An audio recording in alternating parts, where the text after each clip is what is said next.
กือบเป็นเดือนบริขี่เกือบเป็นเดือนเบิ่งไม้ดูเก้าร้อยอ่ะ9,000โมวาหน่อยหมด9,000เลยจะได้ขี่เราไปลงมาว่าตีเฮ้ยหลุดดำเดือน2 เดือนนี่ขี่แถวบ้านนี่หมด9,000 โลไม่ปอรถขี่หอบตายหอบ เบิ้ลหน้าเบรกยังไม่ได้เบิ้ลมันต้องได้เข่งขับนี่เด้อกระดมเบรกมันอยากงานเลยจื้อว่านี่ดิสุกตัวนี้เขานี่ตึ๊บนี่อันนี้เบรกล้างอันนี้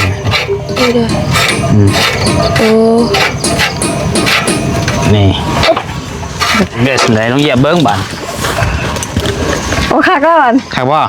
ฟิตเป็นยังบั่นนี่เช้านี่ออกมาแบบเป็นย่างเบรกรถเขาคือย่างใช่ป่ะเหยียบลงจนอีกเลยกะกินปากพอดีได้อีกหน่อยดิ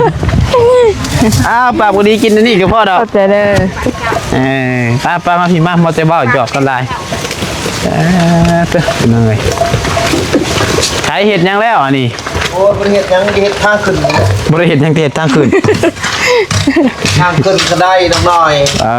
สรุปบริเห็ดยังคือเห็ดยังเห็ดกระไดบริเห็ดยังจะบอกใดๆนี่เนาะแบ่งกันก็ละกดสวัสดีสบายดีเจ้าน้องหน่อยยิ้มมันยังก็ลุก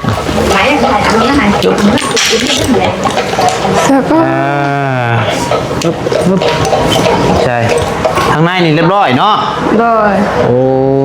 งามนี่เป็นยังไงตัวขึ้นพาเพนหนึ่งพอดีเนาะเป๊ะเป็นยังไงห้องนี้ดิห้องนี้ก็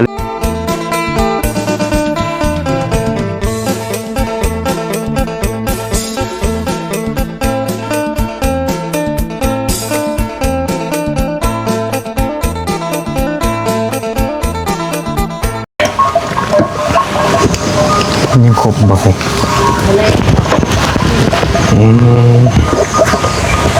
ยังครบ32บ่เฮ้ย32ติบริการบริเกินบริขาดยังไงคือว่า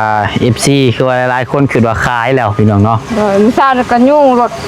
ค่าอยู่อันหัวเจ้านะค่านี่คือค่าเจ้าบนหัวนะมันเป็นบวกไม่เท่าเวียนเลยค่ะเวียนกลางบ้านออกมาข้าเจ้าไม่มีส่วน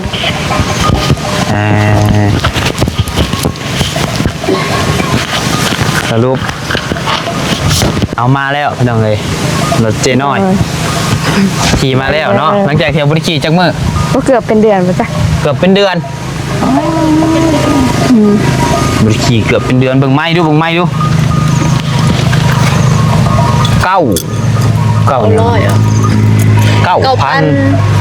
โมวาหน่อยหมด9,000เลยจะได้ขี่เราไปลงมาว่าตีเฮ้ยหลุดดำเดือน2 เดือนนี่ขี่แถวบ้านนี่หมด9,000 โลไม่ปอรถขี่หอบตายหอบเนื้อเลยตาแข่ไอ้กับไปมาขึ้นไปเบิดเลย5,000 ปลายหนึ่งรถก็เดือนปลายคือกันน่ะเดือน1รถเจ้าก็ลื่นประมาณเดือน1นี่แหละแต่กับ9,000 โลว่าแต่ว่าเขากับขี่รถไปรถมาเขาก็ได้ไปใช่ไหมรถ2 เดือนซะเนาะตีใส่ประมาณ2 เดือนรถคันนี้นี่โดยฮอด9,000 โลนี่ที่ว่าเติบ1ได้เป็นอะไรสปอร์ตขี่ไปบ้านก็ไปกับมานี่ยันมือ1 20 ลบเอายุดไว้อีกกินอีกกับบริขี่กับเป็นเดือนเหรอวะโดยนั่นเลยเกิดมีคนเอาไปขี่บ่มีฮะให้จิบกล้ายืมบ่มีเบียกมีงานกับกล้าเลยบ่ยันว่าเชียงเจ้าบ่ได้เอาไปขี่บ่จะขี่ผู้เดียวโดยเขาก็จอดไว้ยันว่าบ่ยังพี่น้อง9,000 โลนี่มันบ่ได้น้อยได้นี่นั่นเลยเอาบ่แม่นว่าตั้งว่าพี่น้องรถเอามอเตอร์ไซค์กะกับตอนนี้หากับ1,900ใกล้สิฮอด 2,000 แล้วเบาลี่ซื้อให้ก็ประมาณเดือนปลายเนาะเดือนปลายก็เดือน1นี่แหละพี่น้องเอ้ยการสิเข้า 2,000 เปลี่ยนจะเทื่อและดินนี่เทื่อเดียว 9,000 โลเฮาก็เปลี่ยนเทื่อเดียว ก็เฮาบ่ได้ไปใช่เนาะ มันคือคืนซะเนี่ย เฮาก็บ่ฮู้ งงเลย บ่ได้ว่าเฮาบ่ได้ไปดิ โดด 9,000 โล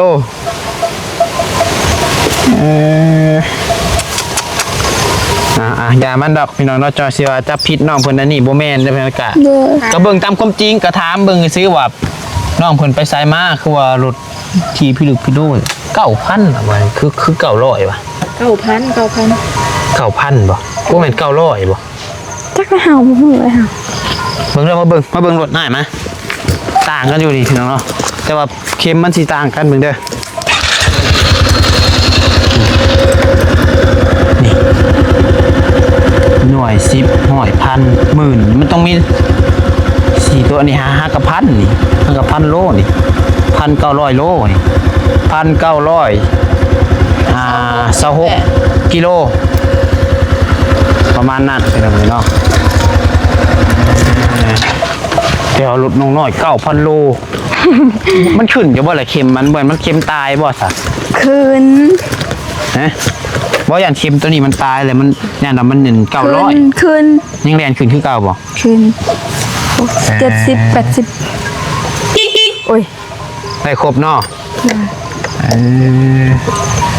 คิดว่าคายแล้วพี่น้องยังชิ้นนี้หายขอสงสัย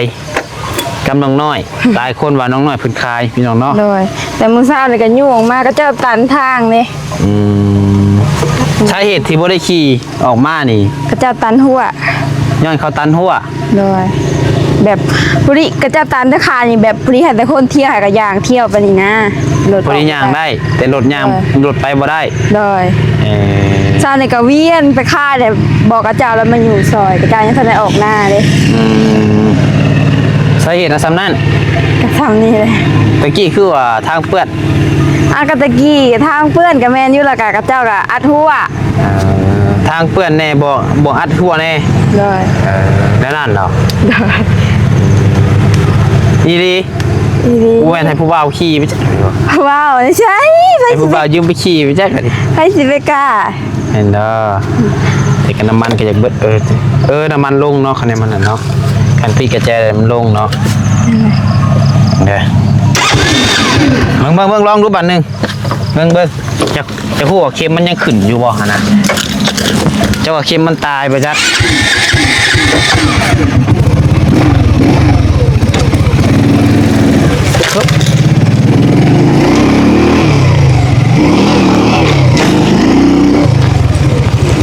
ยังขึ้นอยู่ ขึ้นจะบอก ปึ๊บใช่หน่อยขึ้นอยู่เนาะเบรกก็จนเบิด จอดวัดระดน จอดไว้ก็เบรกเบิดบ่อย ว่าอันนี้ หมดกันหอย อัน จอดไว้ก็เบรกเบิดบ่ เบิร์ด บ่ น้ำมัน ต้องบ่ได้เข่งเขาอันนี้เบิ่งอาจจะเข่งให้จอยขี่ไป น้ำมันก็เติมตอนนั้นเต็มทางวันมาผู้ชายเลยบัดโบกลงมือนะคะบัดเติมเต็มทางบัดไปจอดไว้ แม่นบ่ โบกลง จอดไว้ซื้อกาบก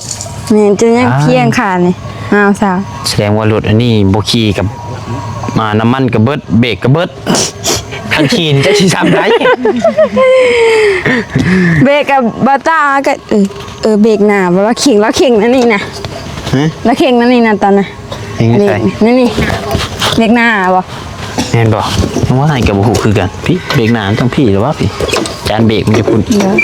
เบิดแล้วเบรก ยังบ่ได้เบิดมันต้องได้เข่งขับนี่เด้อถ้าเราเบรกมันอยากงานเลยจื้อว่านี่ดิ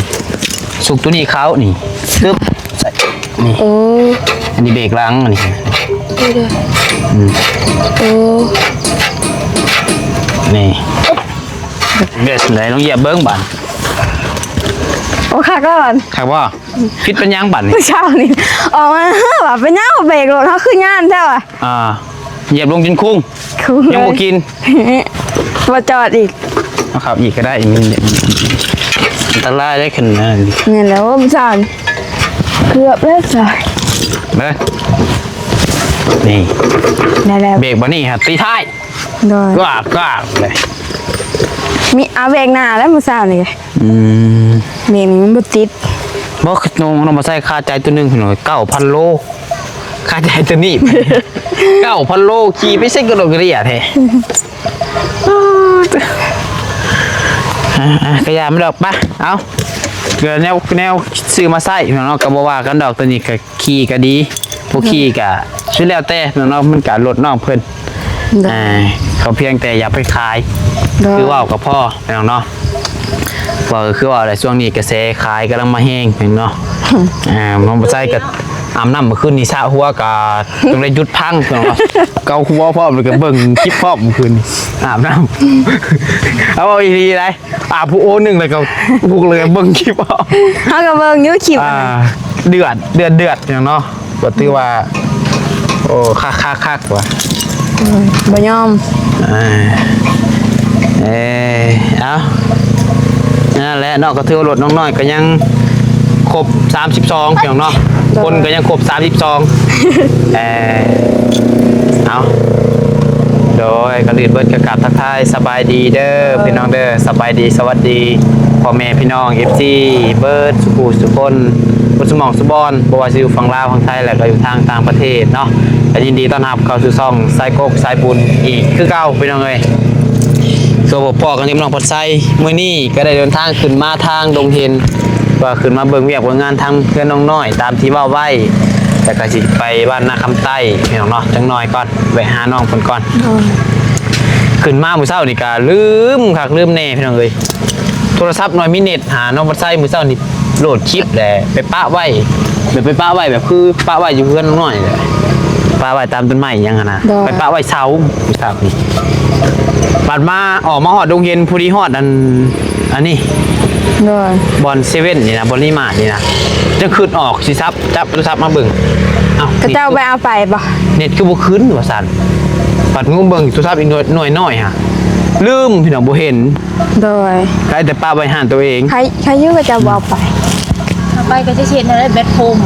บ่เอาไปก็บ่เสียดายดอกนั่นฮะเพราะว่าน้องบ่ใช้ก็บ่ได้ดินดอกแค่เอามาเชื่อม Wi-Fi โดยเชื่อมอินเทอร์เน็ตพี่น้องเอ้ยให้แม่นั่นแหละถ้าบ่ตาขึ้นมาให้บ่ตาขึ้นมาให้ว่าซั่นโอ้ยไปเนาะอันนี้มึกเก่าพันโลแม่นลีนมันแห้งแล้วบ่ว่าแต่ขี่เปลี่ยนในเด้อลีนหะเด้อปกตินี่ เดือนนึงฮอดแล้วเดือนนึงเนาะ บ่คันเจ้าขี่ถุงมือหาเดือนนึงคือว่า2เดือนแค่นั้นว่าบ่ได้ขี่ไกลยิงตามแต่ก็แล้วแต่เนาะบางคนก็เบิ่งตามโลคืออ้ายนี่ไอ้เบิ่งตามโลเพราะว่ารถเฮาขี่เองเด้คือน้องบ่ใช้นี่ขี่ทุกมื้อแล้วก็รถเฮาใส่กับมือแล้วเฮาสิฮู้ว่า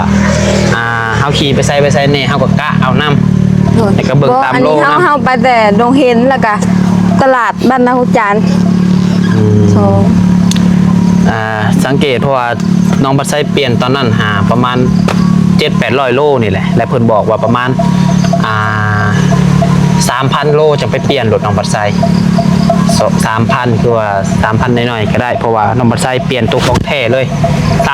3,500 บาทตัวเปลี่ยนลิ้นรถน้องบัดไซเนี่ยเพราะว่า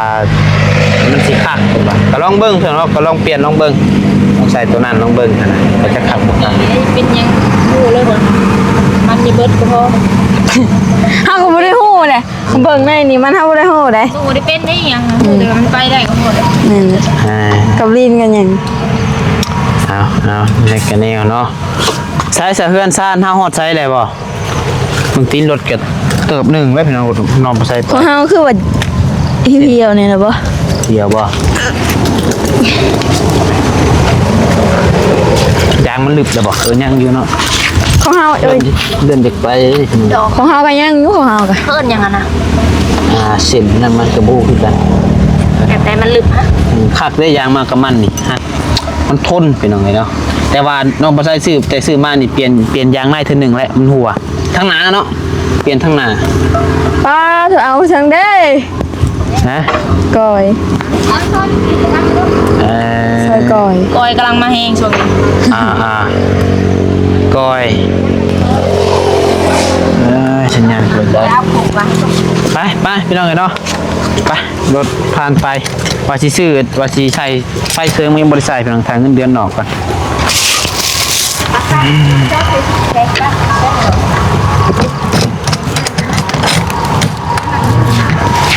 ก็เขาขี้เมียงเนาะอันนี้เนาะ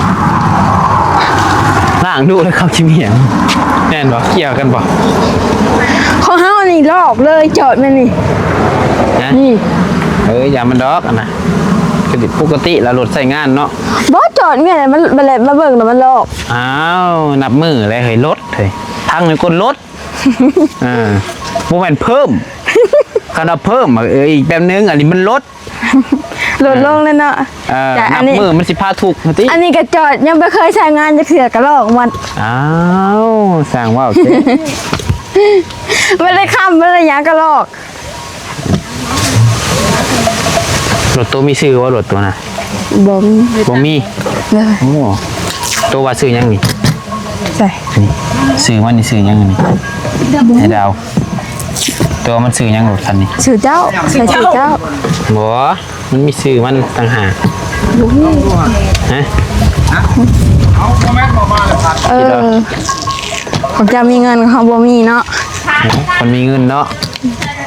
ทางแต่ซื้อกับตัวสิหนาว เอ้ยหาบ่มี ข้าวพารวย ต้นนะ โว้บางทีก็เงินก็เต็มรถน่ะ เขาเบิ่ง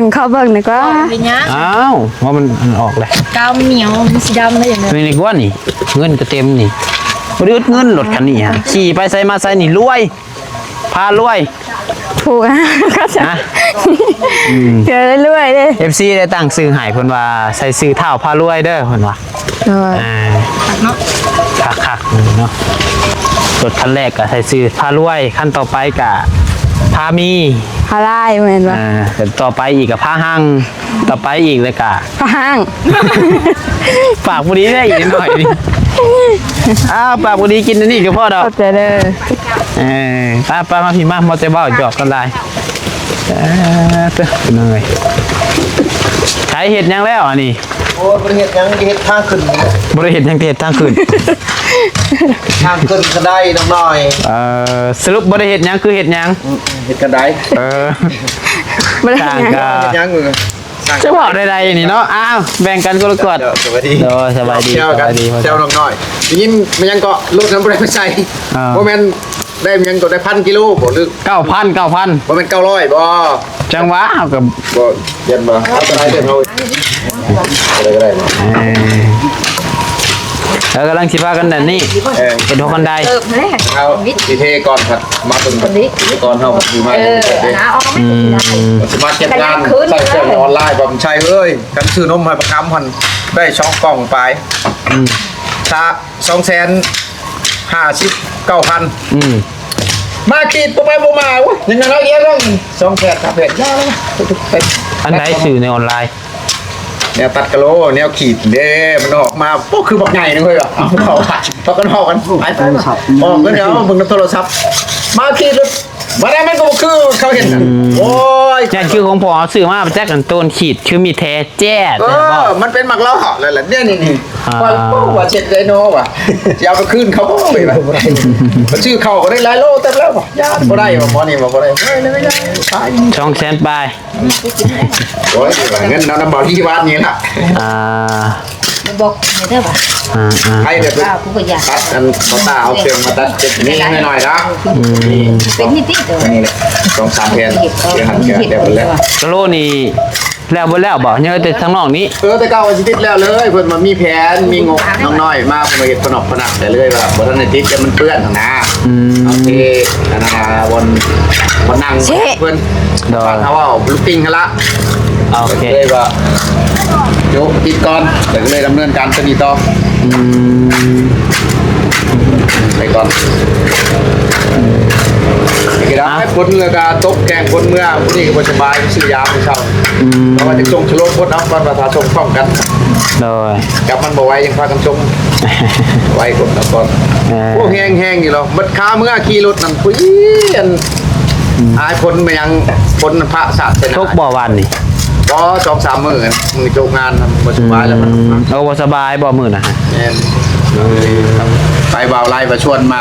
าได้นอนอยู่ไปกับผู้ภาคสิว่าไปกับผู้ว่าบ่ไปกับบ่ว่าโอ้นี่บ้านเจ้าบ่เคยกินบ่นี่ เคยกินอยู่บ่มันยังของพ่อเนี่ย ก้อยบอก แม่นบ่ก่อยบ้านอยู่ก่อยเขาซอยมากเลยเขาหย่ำกินเลย แม่นบ่ ยำข้าพเจ้าอันนั้น พอแล้วคันเขาหย่ำได้แล้วเขาไม่ได้ได้เหือนมานี่เอาบ่ แล้วแต่เจ้าอยากเห็นแล้วอะแล้วแต่สุราแต่เจ้า แล้วไม่ใช่เขาหย่ำก่อย เร็วคือเก่าเนาะทุกคน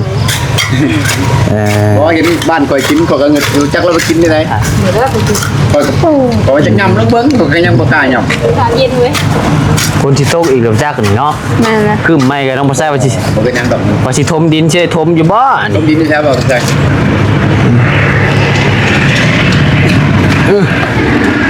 ถมดินอยู่ห้านถมดิน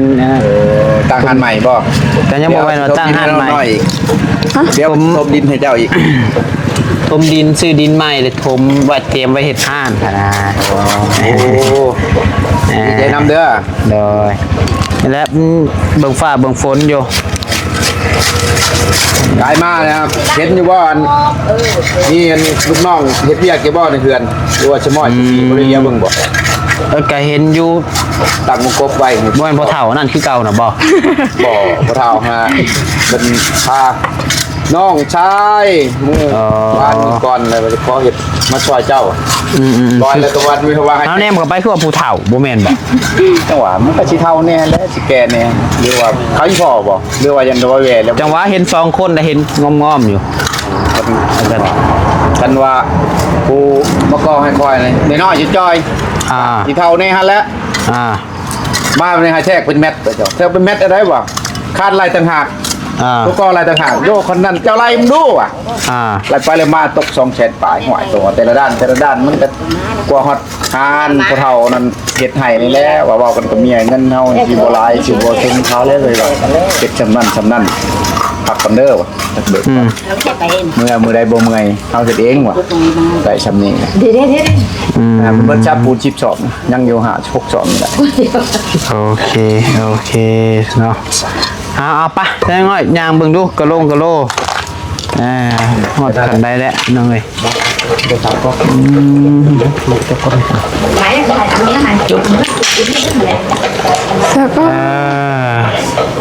ึ๊บใช่ทางในนี่เรียบร้อยเนาะ โดย โอ้งามนี่เป็นยังไงตัวขึ้นพาเพนหนึ่งพอดีเนาะ โดย เป๊ะเป็นยังไงห้องนี้เด้ห้องนี้ก็เรียบร้อยแล้วนี่ก็แต่เศษเล็กน้อยเนาะ โดย งามเลยบ่ปนี้งามเลยบ่ ถูกใจแล้วเนาะ โดย ตีเรากับตีเราตอนเราอยู่รอดเราจังหู้วิธีแก้ โดย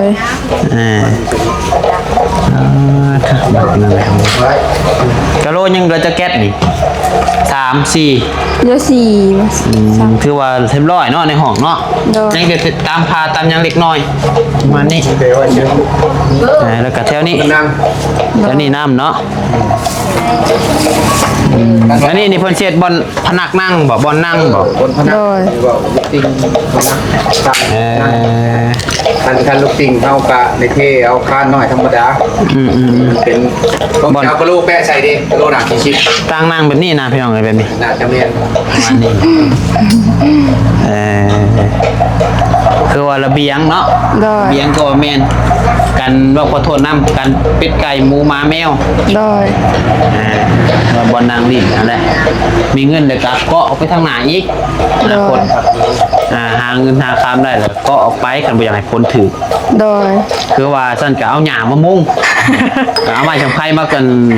ปารัก เอา เพื่อน ไม้จังไผมาใส่เลยก็เอาหญ้ามามุง เพื่อนงามบัดชีเอาหยามามุ่งข้างหน้า เอ้า ก็บ่คือแล้ว แต่สุดแล้วแต่โตเนาะเสียดใดๆเอาเป็นยังไงเนาะเพื่อฟันใกล้เป็นจริงแล้วน้องน้อยก็ได้เป็นน้อยก็กะโลนี่ก็สมว่าจากแล้วเลยเนาะ98%ผู้ใดเป็นยังไง โดย 95ซะยังย้ายจะแนวบ่แนวก็ย้ายในแล้วบ่ ย้ายแล้ว ไผย้ายจะแนว สั่งหลวง โอเค ไปซะพี่น้องเนาะมีแต่ว่าสำหรับคลิปนี้ก็น้องบัสไซสิขอจบคลิปไปคลิปไว้เพียงเท่านี้ก่อนเนาะติดตามเบิ่งตอนต่อไปพี่น้องเนาะเพื่อนน้องน้อยสิเป็นอะไรต่อไปพี่น้องเนาะเดี๋ยวนั่งเห็นนี่อยู่ทีนี้มีแห้งเด้อน้องเด้อ โดย ต้องว่ากันใหม่สบายดีพี่น้องเลย